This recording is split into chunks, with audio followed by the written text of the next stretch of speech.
Pero Apple ha decidido enfrentar la propuesta del National Center of Public Policy Research, que buscaba eliminar las iniciativas DEI.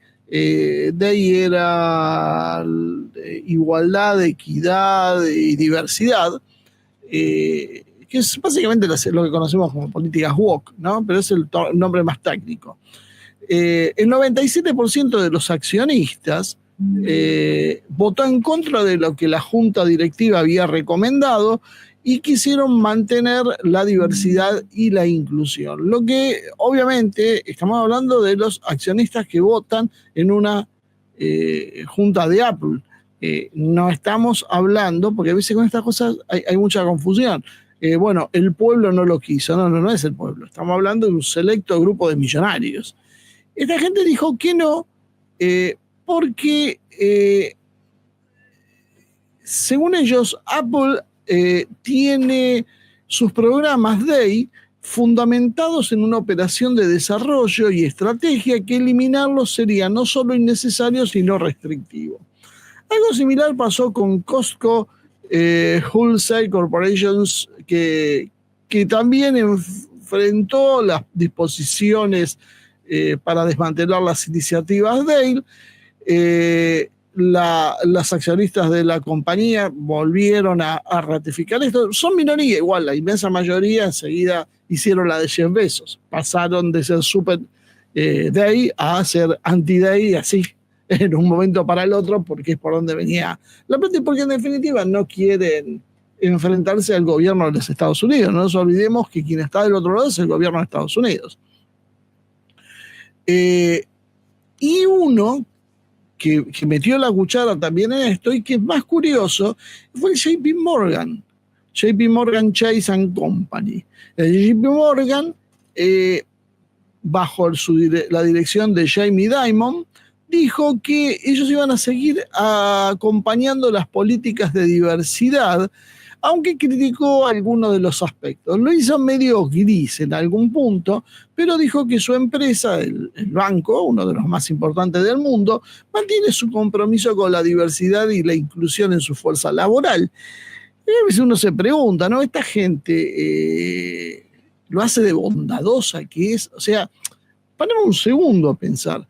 ¿Por qué el dueño o el CEO de JP Morgan va a querer hacer políticas de integración de este tipo? ¿Qué hay atrás de eso?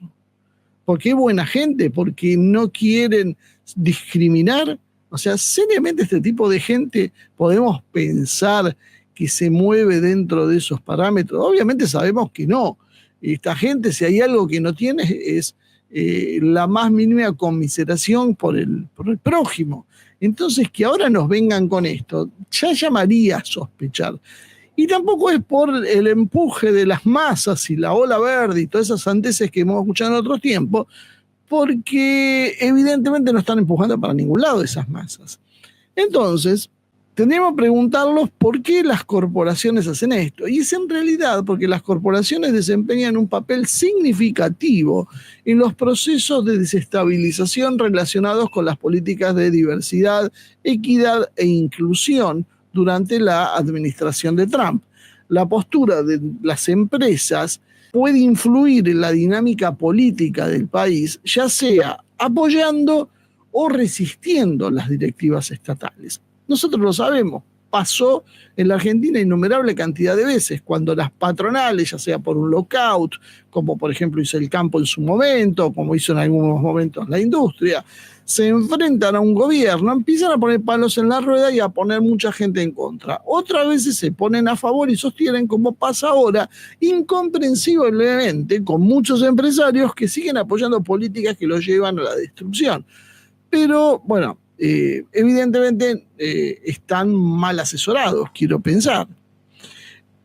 En estas corporaciones estadounidenses la cosa es más profunda, porque esta gente, yo no diría que está mal asesorada, tiene malas intenciones, que es otra cuestión, porque yo me resisto a pensar que esta gente hace algo por el prójimo.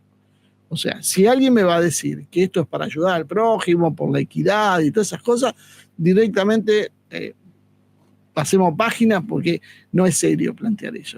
Estas empresas son lo más desalmado que hay sobre la tierra. Eso creo que deberíamos ya estar más o menos todos en cuenta, ¿no? El problema que aparece es que estas empresas han decidido sumarse a un proceso de desestabilización de Trump por una resistencia activa, dado que las empresas que mantienen programas DEI desafían directamente la directriz del gobierno, desafían la política del gobierno, generando tensiones entre lo privado y lo público. Y esa resistencia influye en la opinión pública y puede fomentar la división de movimientos sociales en contra de esas directivas. Las corporaciones que eliminan o reducen estas políticas DEI lo hacen en general buscando evitar sanciones o represalias gubernamentales, pero esa conformidad, ellos plantean, puede ser vista negativamente por empleados y consumidores que valoran la diversidad. Claro, uno tendría que preguntarse si en el mercado realmente tiene sentido eso.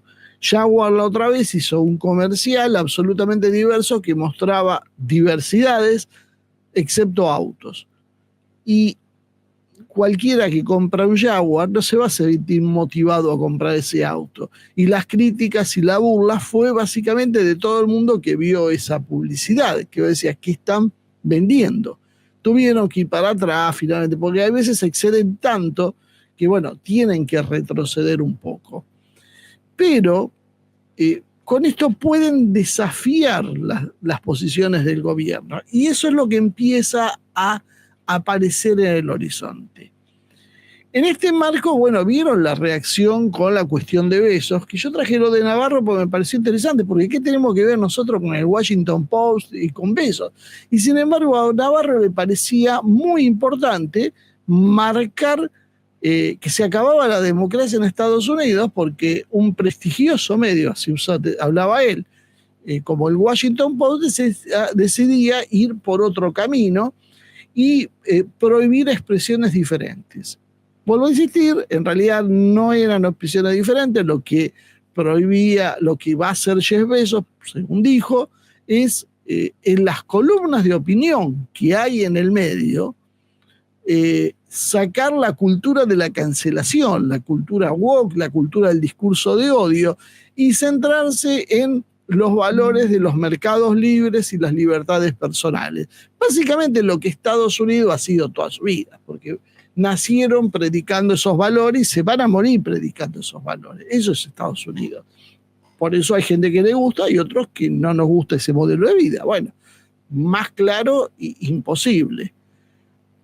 Ahora, la realidad es que eso tenga esa proyección empieza a mostrar el alcance mundial que tiene esta discusión, que muchas veces se ha negado.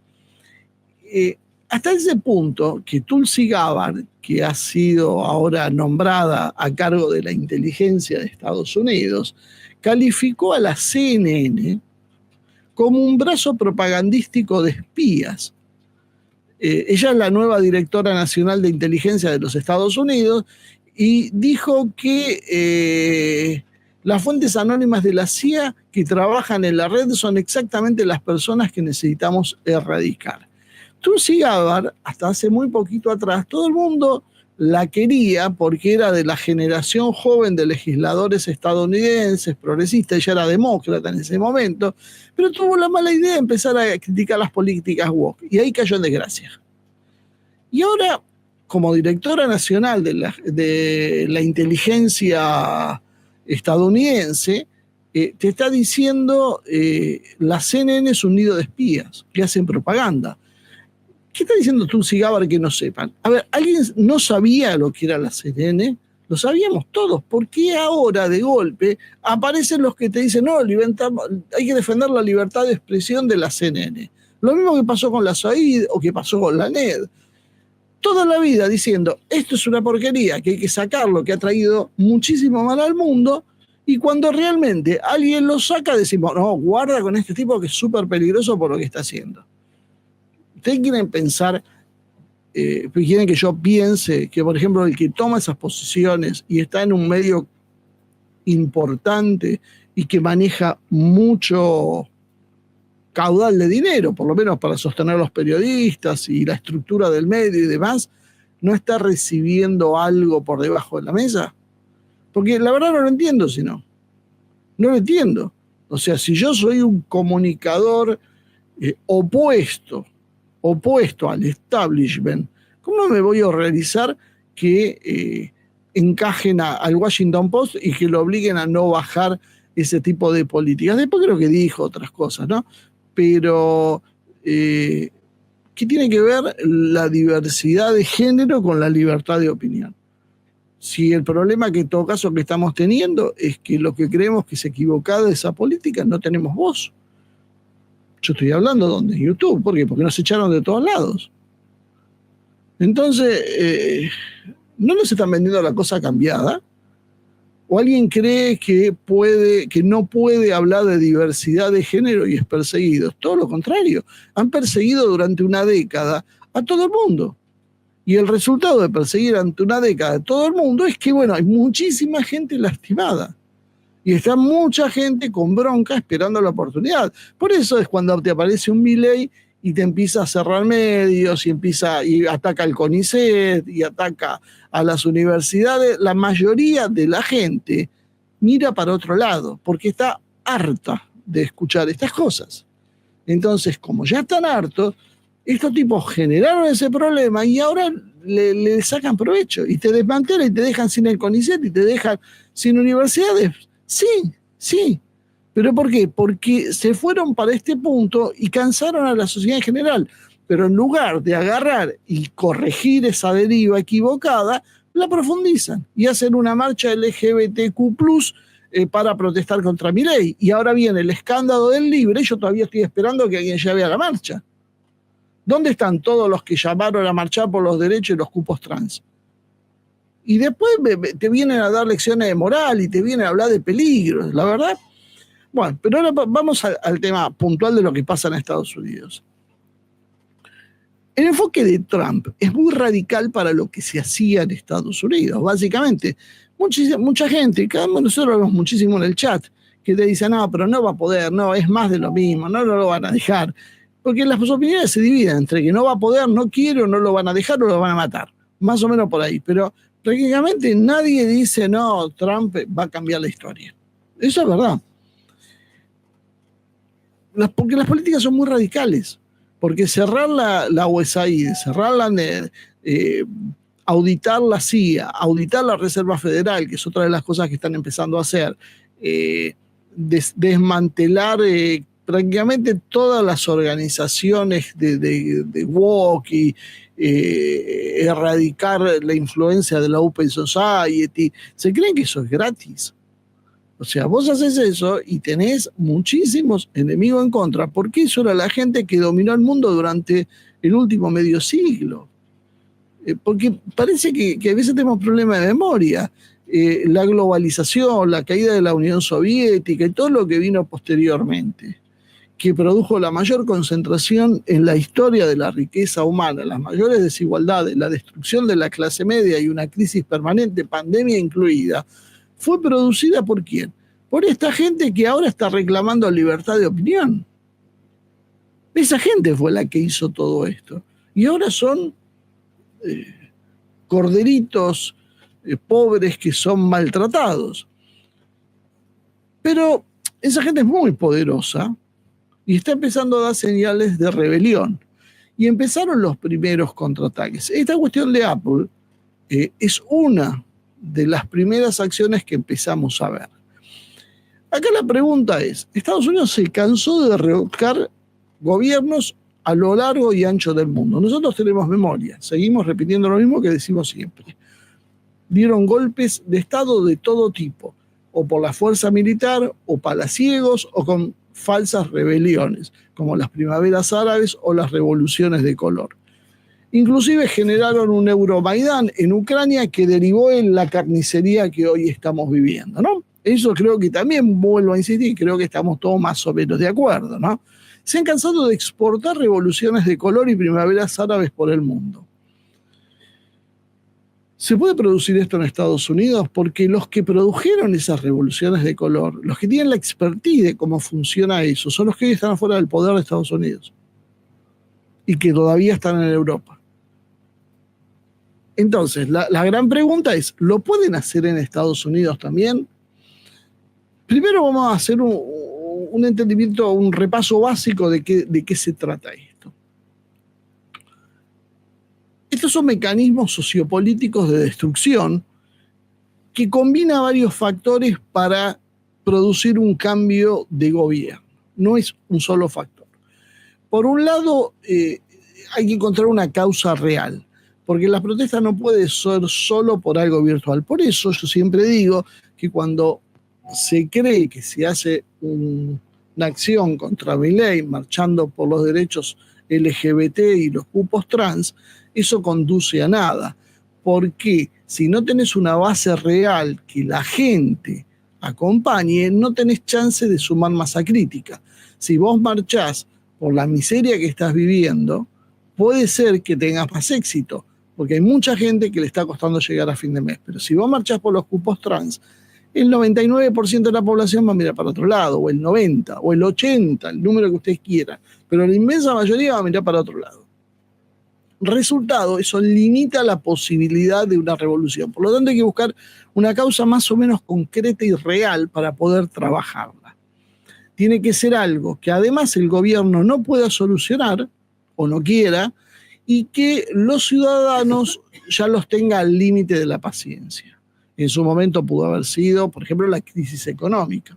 El gobierno, por ejemplo, en el 2001 no lo podía solucionar y la gente estaba harta y en un momento explotó. Entonces ahí había una causa real para vos hacerlo. Cuando vos tenés una intención de generar un cambio de verdad de régimen y marchás por los cupos trans, evidentemente estás llevando a una vía muerta esto. Por eso fue mi oposición y discusión a esa marcha. Porque eso no produce ningún resultado, además de ser inclusive negativa por una cuestión de valores y demás. Pero si lo quieren eminentemente política, simplemente no lleva a ningún lado. En segundo lugar, hay otro problema porque los provocadores son básicamente empleados del Departamento de Estado, de todas estas organizaciones que Trump ha ido metiendo la mano. Estos son la fuerza organizadora externa, la protesta, o era lo que pasaba cuando era en otros países. Ellos eran lo que hacía que esa protesta pasara de ser una revuelta popular, que como mucho podía hacer una especie de catarsis colectiva, una gran rabieta y después no cambiar nada. ¿Por qué? Porque atrás falta una organización. La organización la proporciona esta gente, que son profesionales de esto. La protesta espontánea es un estallido de cólera, la gente sale, hay muertos, hay destrucción, y un tiempo después se vuelve a su casa y nada cambia. Para que se produzca un cambio de verdad, tiene que aparecer ese factor organizativo. Para demoler básicamente instituciones del Estado, hace falta una institución muy organizada, con especialistas, con mucho dinero y con tecnología. Sin estas cosas es prácticamente imposible. Todas las revoluciones se arman de esa manera. De alguna manera, como decía Lenin, el partido profesional de revolucionarios. A medida que las riendas de la protesta social son tomadas por estos operadores externos, básicamente lo que nosotros conocemos como los saboteadores y demás, se comienza a institucionalizar la protesta y pasa de ser algo sin forma, inorgánico, una expresión de bronca nomás, a ser una demanda política concreta con una oposición que empieza a nuclearse, que se transforma en sistémica y donde genera una transición hacia ese lado. Y eso empieza a convencer a aquellos que son neutrales, que están en una posición de expectativa, entre los cuales muchas veces se encuentran las propias fuerzas de seguridad o policiales, militares y demás. que por ejemplo lo vimos en el Euromaidán, en el golpe de Estado que le hacen a Yanukovych en Ucrania, simplemente no atacaron a los manifestantes, no los reprimieron, se frenaron. En Occidente se trató una campaña, pero la realidad es que las fuerzas que deberían reprimir no lo hicieron. A diferencia de lo que sí pasó en Kazajistán en el 2022 o en Bielorrusia, donde sí actuaron las fuerzas de seguridad, inclusive tuvieron apoyo de Rusia, y simplemente se limpió y se rápidamente quedó bajo control el país. En Bielorrusia o en Kazajistán había un movimiento democrático, no, se habían montado, habían generado una discusión para cambiar los gobiernos y para que, por ejemplo, Bielorrusia o Kazajistán dejen de estar, y sobre todo Bielorrusia, en la órbita, podríamos decir, rusa, que apoyen a Rusia y pasar a ser un enemigo, como hicieron con Ucrania, que pasó de ser un amigo de Rusia, de hecho un hermano de Rusia, a pasar un enemigo en una guerra cruel. Eso lo hicieron de esa manera. Esto es aplicable a Estados Unidos. Estados Unidos básicamente hoy está dividido. Eso es un tema que ya tiene unos cuantos años, ya hemos hablado más de una vez sobre eso, ¿no? Hay distintas formas de entender la división, pero cada vez empieza a ponerse más clara, ¿no? Pero sí vemos un medio oeste con una forma de pensar, básicamente que vota republicanos, una costa este y una costa este que votan demócratas, que son demócratas. La parte de Nueva York y todo eso, y la parte de California del otro lado, son demócratas. Y están enfrentadas con ese centro republicano. Y hay una serie de estados que basculan, que son más o menos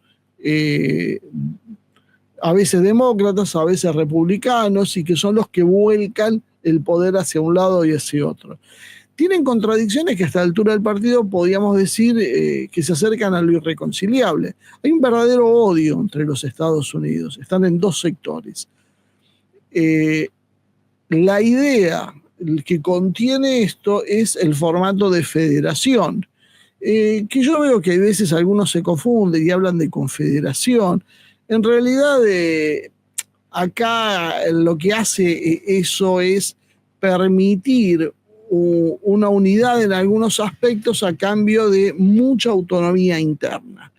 Claro, como hay tanta autonomía interna en algunos estados, el cambio de la administración central de Trump está teniendo muchas dificultades de gente muy poderosa, porque son gobernadores, son senadores, son diputados los que se oponen a muerte esta idea, ¿no?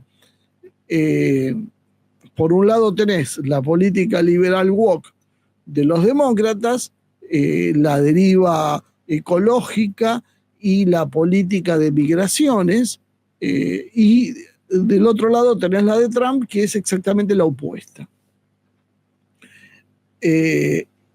Y estas políticas que son propias de los tejanos, de la zona del medio oeste estadounidense, producen profunda irritación en las costas. O sea que además ahí encontramos una base objetiva social de protesta. Tenemos un problema real ahí. ¿Cuál es? Es que piensan distinto, sienten distinto, valoran distinto.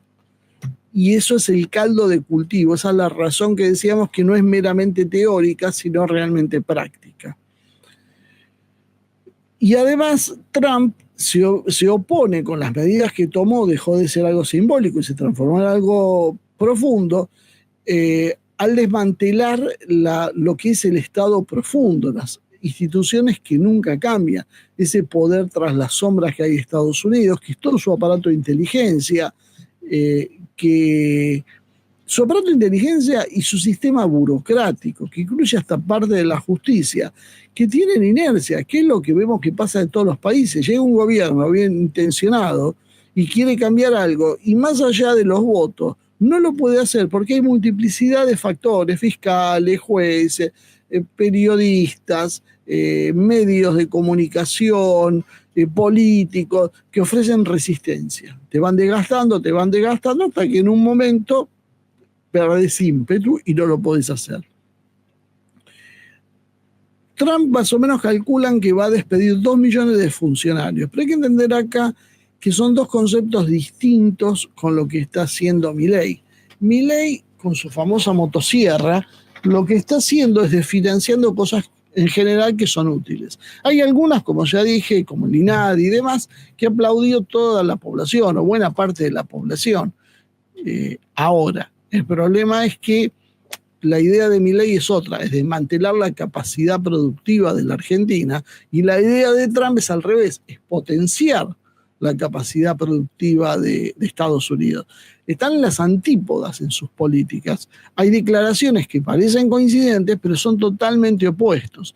Entonces Trump está echando a la calle 2 millones de tipos que vivían alimentando esa estructura del Estado profundo, lo cual es un verdadero problema, porque vos tirás 2 millones que a su vez tienen parientes, que tienen amigos y que influyen.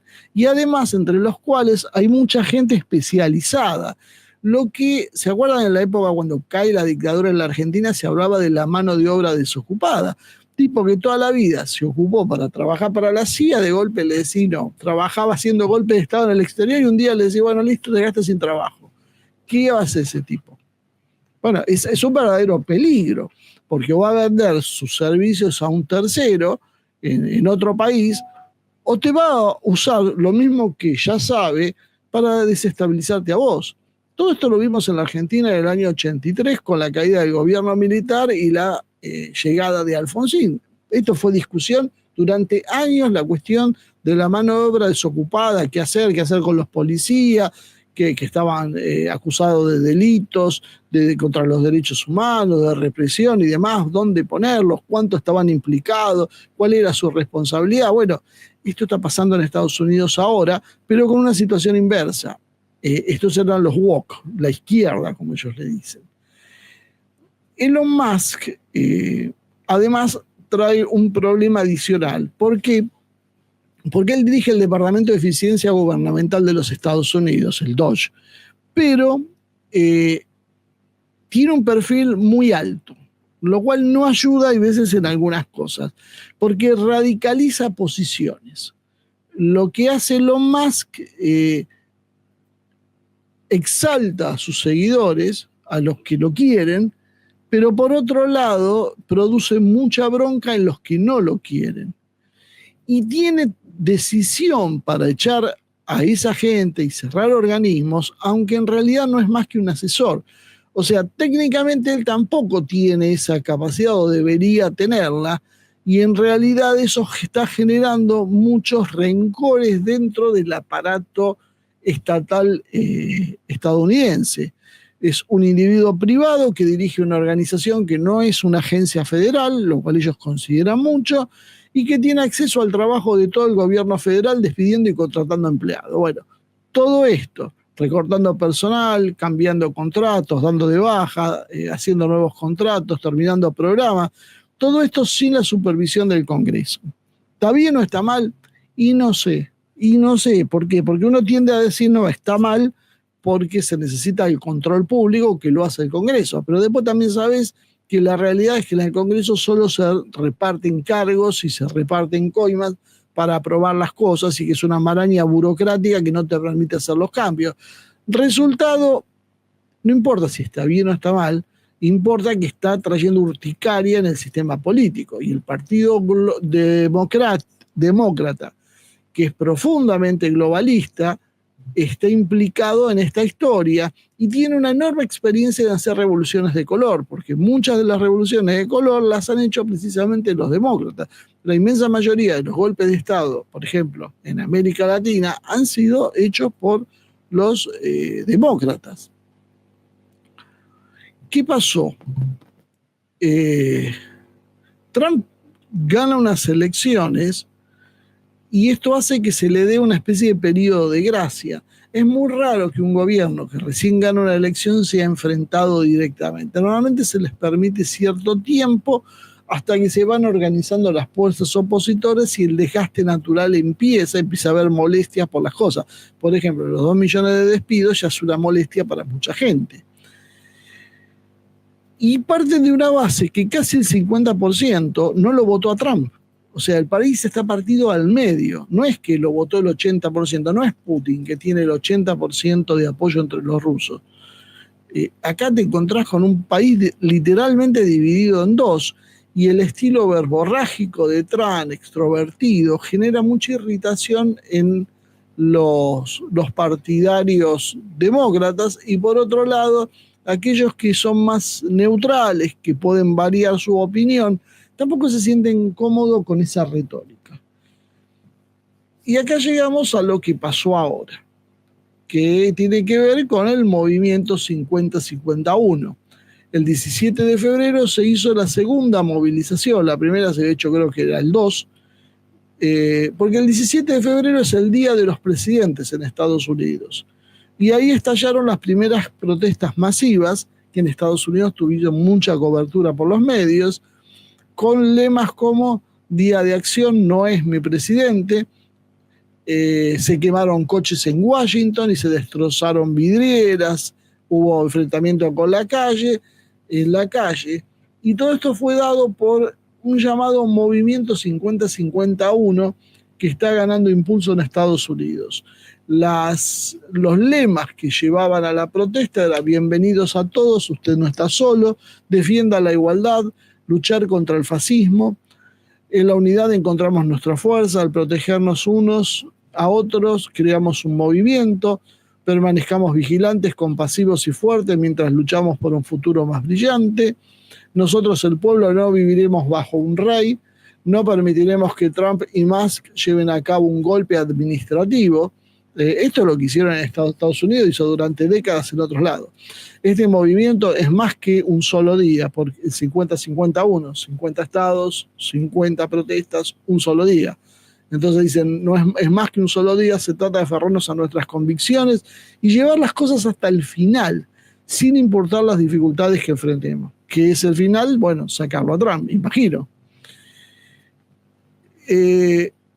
Según los referentes del medio, que una de las cosas curiosas es que no son visibles, no hay todavía líderes de esto, lo cual demuestra una organización subterránea que no quiere exponer a los autores tempranamente. Organizaron una protesta contra la administración del Estado, y la primera la hicieron como decía, el 5 de febrero del 2025, y el 17 de febrero fue la segunda, con el título de No Kings on President's Day, o sea, sin reyes el día del presidente. Hubo miles de personas, según estiman, y ya tienen programada una próxima protesta para el 4 de marzo. Imagínense que Trump había asumido 15 días antes de la primera protesta. Bueno, nosotros acá llevamos un año y pico pensando qué hacemos con Milei.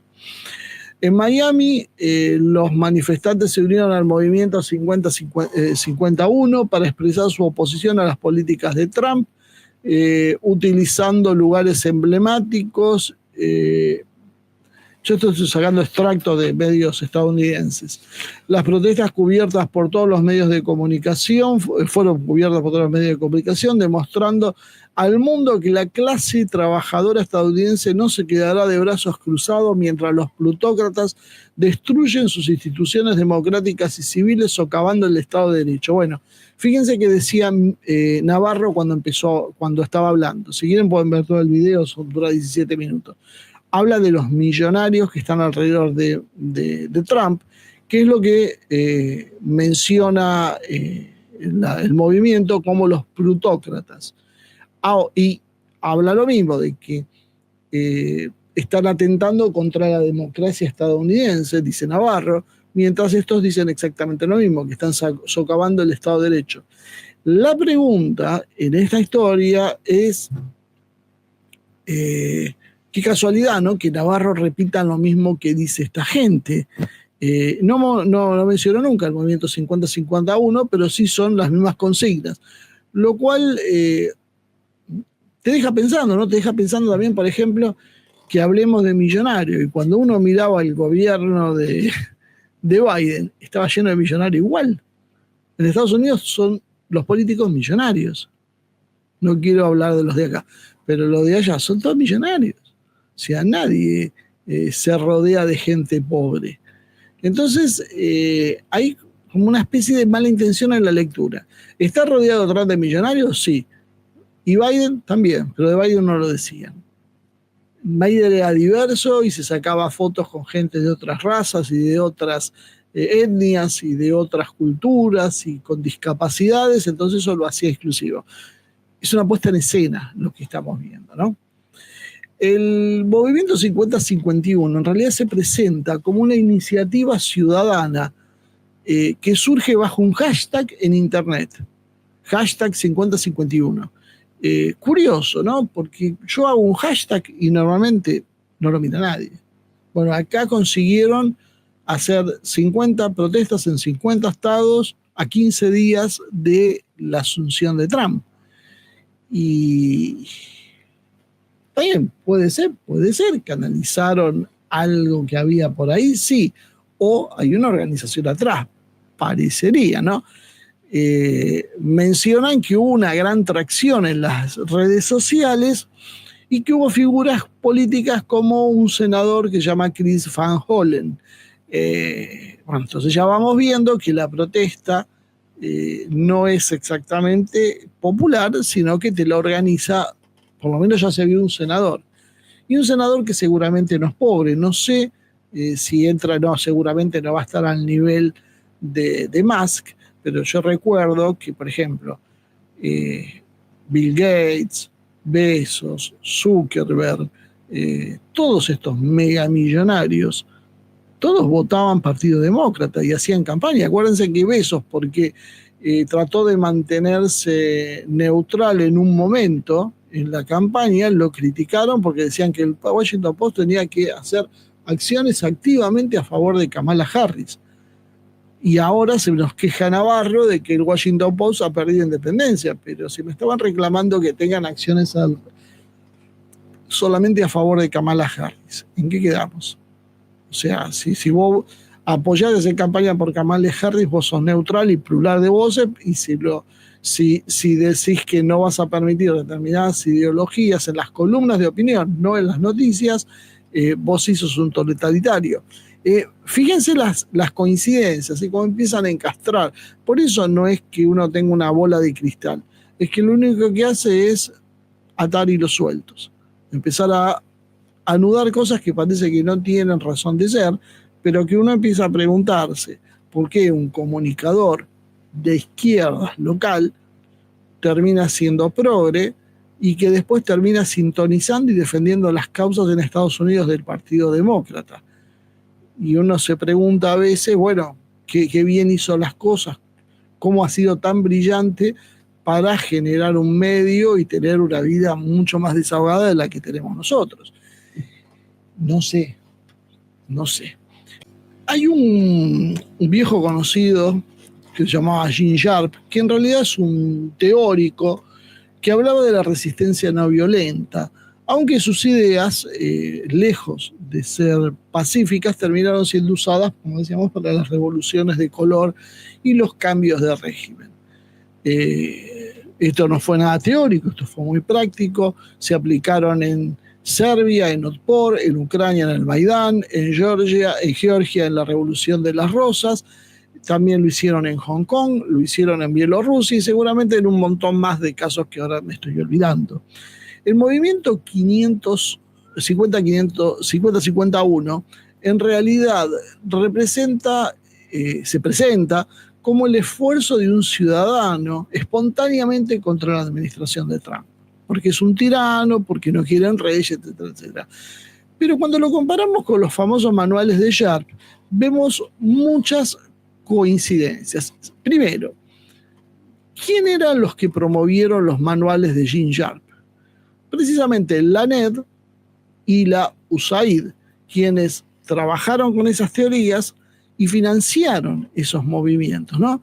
Qué curioso que son las dos organizaciones que acaba de desfinanciar, de sacarle los fondos Trump y de despedir a sus empleados. La NED y la USAID, cerrarlas, no implica precisamente un avance contra las democracias y las libertades, porque era una organización con estas características. Y era la que montaba las revoluciones de color con los métodos de Sharp. Y esos métodos que acá denunciaron muchísimos políticos progresistas son los que ahora se están aplicando en Estados Unidos. Por esas organizaciones que todos miraron para el otro lado y se hicieron los tontos. Por eso le dejan el campo libre a Milei para que se presente con una motosierra y haga los desastres que está haciendo. Porque, no quiero ser mal pensado, pero parece ser cómplices o estar a sueldo de la ANED y de la USAID.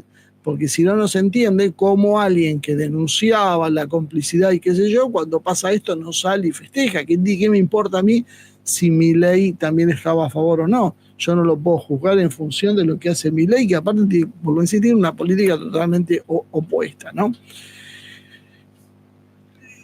Y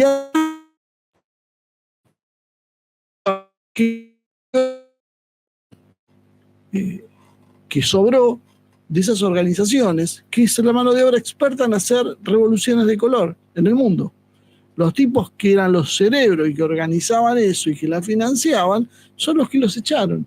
Y son los que ahora están disponibles para que algún megamillonario, tal vez húngaro, no sé, se le ocurra financiar eso. O también para que alguna potencia europea, últimamente media enojada con Estados Unidos, ponga algunos dineros suficientes para poner en marcha una protesta, para cambiar el presidente de Estados Unidos, porque este no le sirve.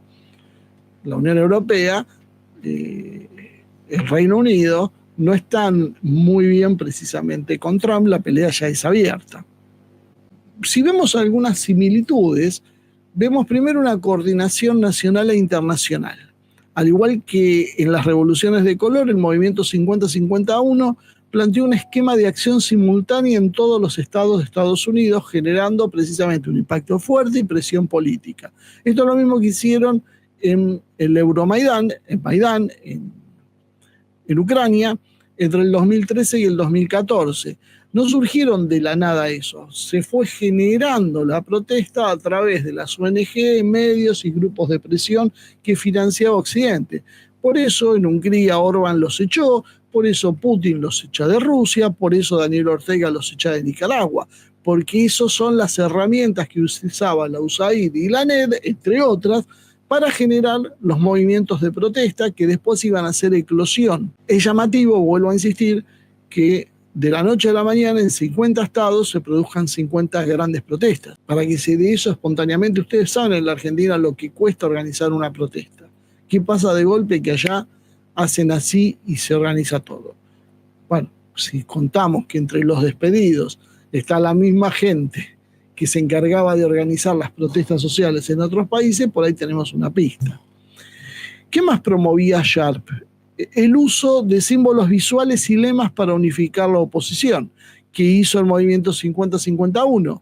Utiliza consignas y una estética visual bien definida para generar una adhesión rápida y una amplificación en las redes sociales. Fíjense un detalle más. Muchos pensamos Antifa o Black Lives Matter van a volver, que habían desaparecido durante el gobierno de Biden, no encontraron ningún motivo para protestar y se han venido a su casita. Mientras que en el gobierno de Trump se acuerdan que prendieron fuego medio Estados Unidos. Bueno, ahora parece que dijeron, no, esto quedó muy expuesto y Black Lives Matter y Antifa ya no sirven para lo que están haciendo. Ahora ponemos algo nuevo, que es el movimiento 50-51.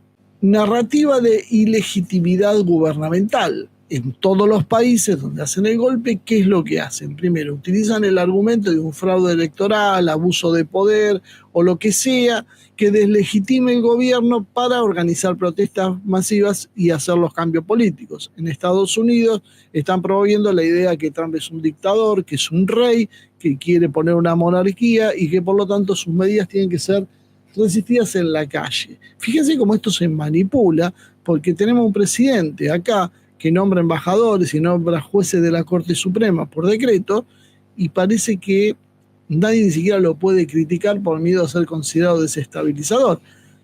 Pero en Estados Unidos ahora cambiaron la vara y ahora hace falta salir y protestar contra un presidente que todavía no se excedió en sus formatos porque no les gusta lo que está haciendo.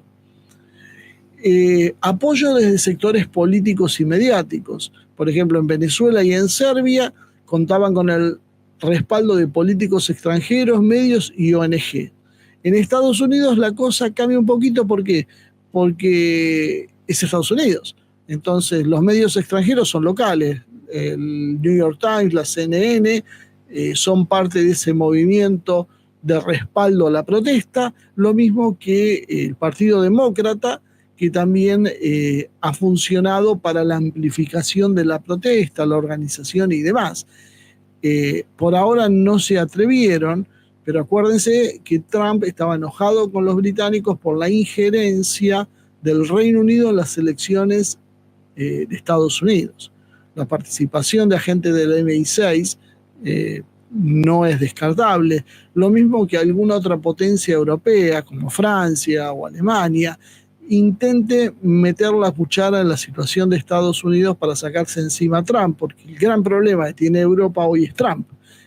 Estarían muy felices con que vuelva Kamala Harris, por ejemplo.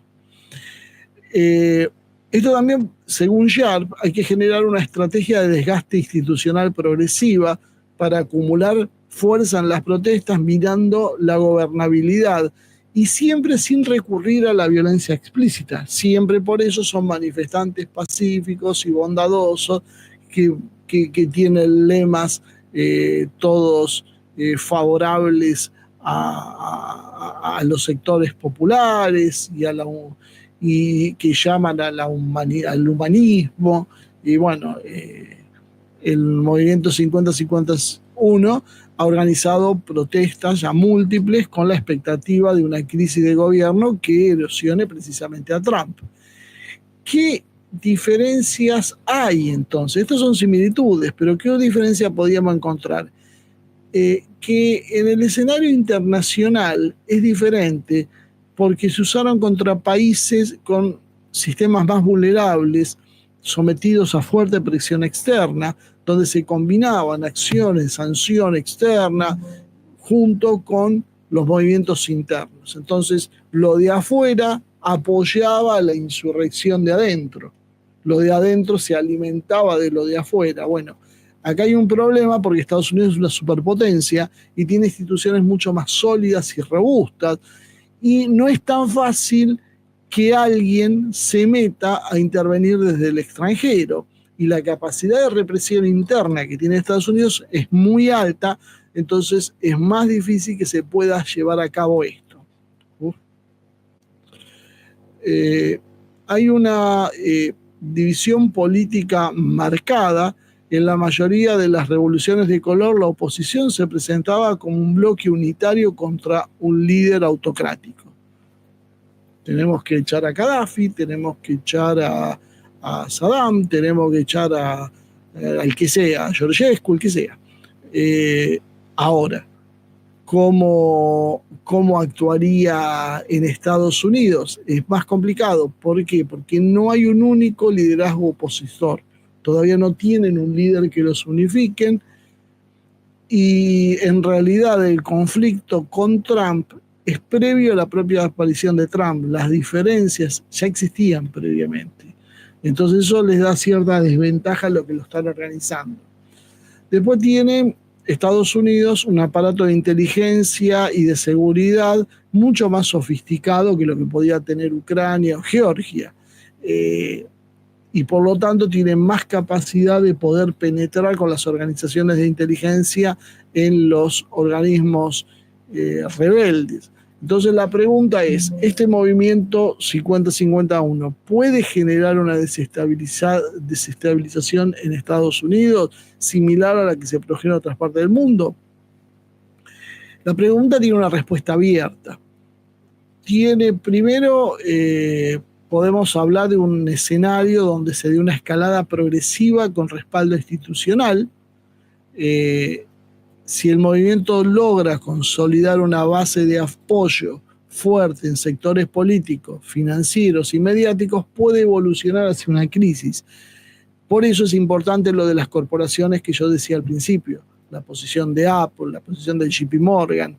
Es importante porque te da la base financiera, la actitud de los medios, la mediática precisamente, y el apoyo de algunos sectores políticos, organizativa, para que esto evolucione hacia una crisis constitucional, derivando entonces en un impeachment, en un juicio político o alguna medida que pueda magnificar el impacto de la protesta. Un problema también adicional es que Trump tiene apoyo en los sectores militares y en algunos de seguridad, y está un poco más dividida, pero con los sectores militares en general, en la tropa tiene apoyo. Dudo que lo tengan el generalato. Hay que ver cómo se puede comportar el ejército bajo presión en esta ocasión. Eso se vio más de una vez. De coroneles para abajo lo apoyan a Trump. Entre los generales del Pentágono no sé si están muy contentos con la política que están haciendo, porque de hecho el Pentágono está en la mira de las situaciones que se tienen que auditar, ¿no? Y otra diferencia es la posibilidad de infiltrarse desde afuera con grupos con intereses marcados, como puede ser los neonazis ucranianos o los yihadistas en Siria. En Estados Unidos ese papel lo deberían cumplir grupos de extrema izquierda, como decíamos, como lo que eran Antifas o algo así, para aprovechar y generar mayor caos. Evidentemente es lo que hicieron en el primer intento, en el primer gobierno de Trump. La diferencia es que el gobierno de Trump era, ¿cómo voy a decir?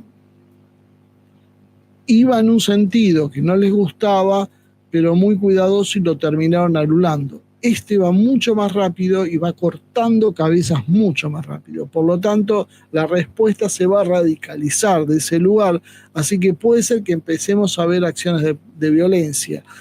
Esta semana ya hubo un asesinato de un ranchero, como le llaman ellos, tejano, y ese asesinato se lo atribuyeron a los cárteles de la droga. Y fue extraño y salió en los medios de Estados Unidos, y aparentemente hay una sospecha sobre eso. ¿Quién y por qué? Para crear clima de inestabilidad social, porque le pusieron una bomba en una camioneta al hombre este. Entonces, esa posibilidad no podemos descartarla. Por lo tanto, no es fácil que esto se produzca en Estados Unidos, y todo es una escala mucho más intensa, tanto entre los que lo pueden producir, que tienen mucho más medios y expertise para hacerlo, como los que lo van a reprimir, que también tienen esas mismas características. En realidad es incierto que lo logren o no. Pero si el movimiento crece y va teniendo apoyo de sectores claves, puede generar una crisis política de gran magnitud que ya está empezando a ponerse en marcha. Está reflejando, pero en los próximos meses la vamos a ver con muchísima más fuerza, y que explica de alguna manera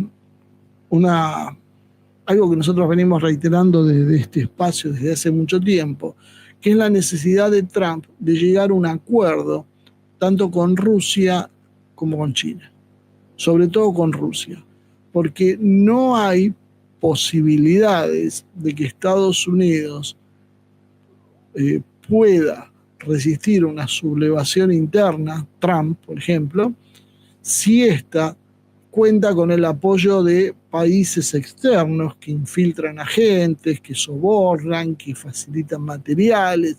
Si meten básicamente sus intereses rusos y chinos dentro de la conflictiva situación de Estados Unidos, para Trump puede ser un problema. Entonces, pelearse en una guerra con Rusia o con China y a la vez tener el conflicto interno es un problema.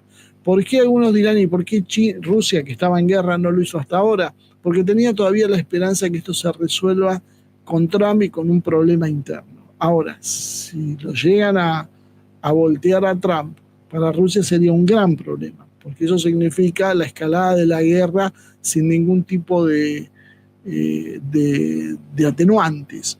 Por lo tanto, Rusia se puede ver interesada en sostenerlo a Trump. ¿Y cuál es la forma más fácil para sostener a Trump? No es mandar tropas a Rusia, a Estados Unidos, que causaría mucho problema. Es simplemente generar un marco internacional que a Trump le permita concentrarse en sus problemas internos. Por ese motivo es que yo igualmente digo, ojo con Israel, porque Israel es el que no está cuadrando en este esquema, e Israel también tiene capacidad de armar mucho lío internamente en Estados Unidos, probablemente más que Rusia, porque hay muchos ciudadanos con doble ciudadanía. Entonces, el juego está abierto, está abierto.